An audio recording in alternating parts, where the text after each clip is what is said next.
Dostlar selamünaleyküm. İran'la ABD-İsrail ittifakı arasındaki savaş sanılandan uzun sürmeye başladı. Savaşta bugün 18. gün ve çok önemli son dakika haberleri gelmeye devam ediyor. Bugün bu önemli son dakikaları konuşalım. Özellikle iki konuya odaklanacağız. Birincisi uçak gemisi meselesi. İran, ABD'nin uçak gemisini vurduğunu iddia etti. Bu mümkün mü? Olmuş olabilir mi? İkincisi de İsrail'in bir iddiası. Bugün İsrail, İran Yüksek Ulusal Güvenlik Konseyi Sekreteri Ali Larijani'nin öldürüldüğünü duyurdu. Uzatmadan hızlıca bu iki konuya odaklanalım. Bir de İran'ın yeni dini lideri Müşteba Hamaney'in babasının öldüğü saldırıdan nasıl kurtulduğu bugün ortaya çıktı. Ona da kısaca bir değinerek başlarız.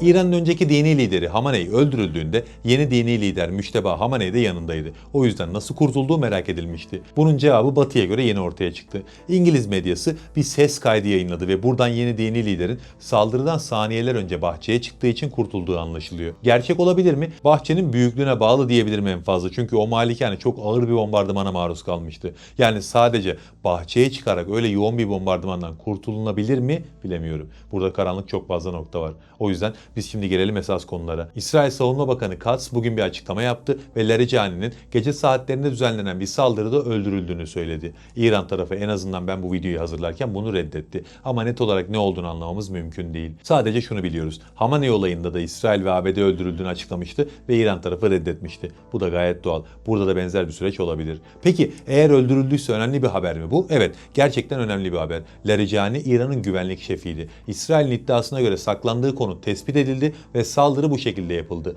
Saklanmış olsa konutu tespit edilebilir mi? Evet, edilebilir. Çünkü İran'da biliyorsunuz Mossad ajanları cirit atıyor. Ama eğer ki gerçekten öldürüldüyse bu İran tarafı için büyük bir kayıp ve büyük bir ayıp olacak. Çünkü Larijani için 2 numaralı isim diyebiliriz İran'da. Kariyerine baktığımız zaman zaten bunu kolaylıkla anlayabilirsiniz. Bu adam 2005 ile 2007 yıllar arasında İran'ın Batı ile yürüttüğü nükleer görüşmelerde baş müzakereciydi. O dönemler bu görüşmeler gerçekten çok önemliydi. Larijani 20 yıl önce bile İran'da bu önemli görüşmelere liderlik edebilecek kadar önemli bir pozisyondaydı. Zaten Mayıs 2008'de meclis başkanlığına getirildi ve 12 yıl boyunca İran Meclisi'nin başkanlığını yaptı. Geçen yılın Ağustos ayında da yeni Cumhurbaşkanı Mesut Pezeşkiyan onu Yüksek Ulusal Konsey'in sekreteri olarak atadı ve Ayetullah Ali Hamaney'in konseydeki bizzat temsilcisi oydu. İran devlet medyası ondan Ali Hamaney'in danışmanı olarak bahsederdi. Yani eğer ki İsrail açıkladığı gibi bunu başarabildiyse Hamaney'den sonra ikinci büyük darbesini vurmuş demektir. Ben bu konuda İran'ın açıklamasına güvenmek isterdim ama böyle bir durumda İran elbette ilk etapta saldırıyı reddedecek.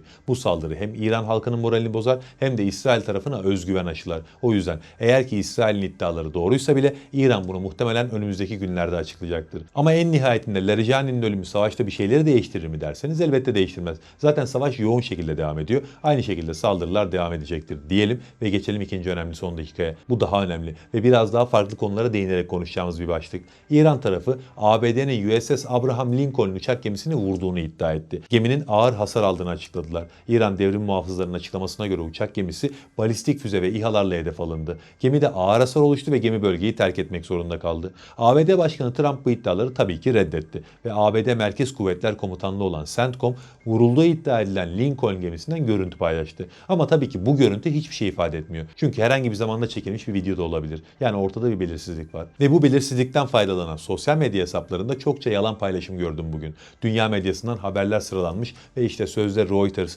CNN ya da AFP gibi büyük medya kuruluşları ABD'nin uçak gemisinin vurulduğu haberini yapıyor. İşte uçak gemileri çağının sonu. Abraham Lincoln Basra Körfezi'nden kaçarak ayrılıyor. Milli bir travma. Efsane öldü. Bu yenilgi tarihe Batı'nın deniz hakimiyetinin çöküş anı olarak geçecektir gibi başlıklar atıyorlar. Yani paylaşımlarda böyle bir iddia var ama paylaşımlara bakarak gaza gelmeyin çünkü böyle bir şey yok. O haberlerin hiçbiri o medya kuruluşlarında yer almıyor. Zaten bahsedilen medya kuruluşlarının büyük çoğunluğu Yahudi sermayesinin elinde. Bu adamların yapacakları ilk iş İran'ın uçak gemisini vurmasını bir şekilde saklamaya çalışmak olur. Kalkıp da bir de ballandıra ballandıra anlatmazlar. Yani böyle şeyler gördüğünüz zaman inanmayın. Çünkü gerçek değiller. Zaten paylaşımda gördüğünüz başlıkları Google'da arattığınız zaman gerçeği ortaya çıkarmanız çok da zor değil. Ama dediğim gibi bu paylaşımın yalan olması kesinlikle vurulmadığı anlamına da gelmiyor. Bunu elbette öğreniriz ama önümüzdeki günlerde. ABD bu olayı saklayabildiği kadar saklar eğer gerçekse. Ama uçak gemisi dendiği zaman yüzden bugünlerde ABD için asıl kriz Abraham Lincoln gemisinde değil, dünyanın en büyük uçak gemisi diye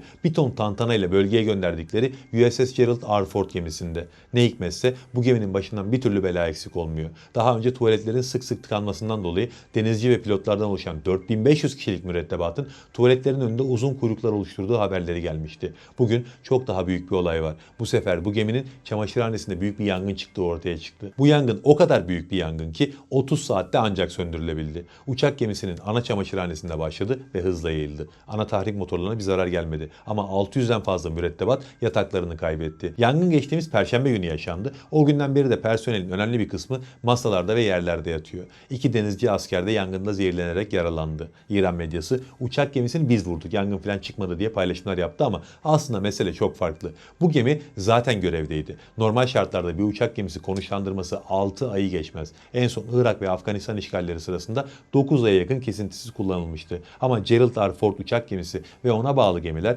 Venezuela'ya yönelik saldırılar ve abluka için Karayipler'de görev yapıyorlardı. Sonra apar topar İran için bu bölgeye gönderildiler.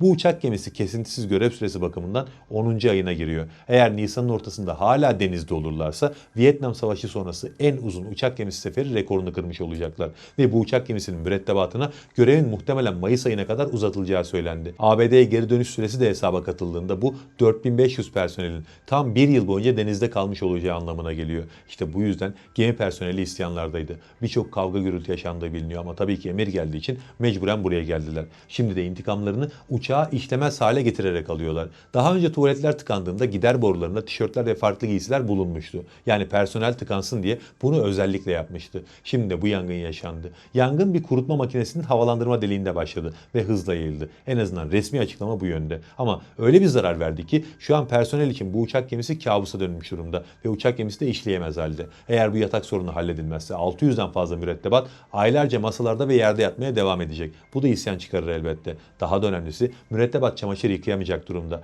Bu kadar personelin bir arada olduğu böyle küçük bir alanda temizlikle ilgili meseleler ciddi baş ağrıtabilir. O yüzden ABD bu gemiyi geri çekmek zorunda kalabilir. Hatta bazı paylaşımlara göre zaten şu an gemileri geri çekmeye başladılar bile. Her iki uçak gemisinin de geri çekildiği ve çatışma bölgesinden 1000 kilometre kadar uzakta olduğu söyleniyor. Yani kısaca özetlemek gerekirse İran, ABD'nin uçak gemisini vurduğunu açıkladı. Yapabilir mi? Elbette yapabilir. Vurulamaz diye bir şey yok. Uçak gemilerini vurmak kolay değildir elbette ama sonuçta bu savaşta ABD'nin vurulamaz denilen radar sistemlerini filan kolayca küçük dronlarla vurulabildiğine şahit olduk. Demek ki uçak gemileri de gayet vurulabilir. Sadece batırılması zor ama zaten İran'ın da öyle bir iddiası yok. Kullanılmaz hale getirdiklerini söylüyorlar. ABD'nin uçak gemilerinin bölgeden çekildiği iddiaları da aslında bu tezleri güçlendirmiyor değil. Ama neyin ne olduğunu net şekilde ancak önümüzdeki günlerde öğreniriz. Daha düşünün ki Netanyahu öldü iddiasının gerçek olup olmadığını bile günlerdir öğrenemedik. Böyle zamanlarda bilgi almak zorlaşır. O yüzden bekleyip görelim bakalım. Neler olacak, zaman bize neler gösterecek. Allah'a emanet olun.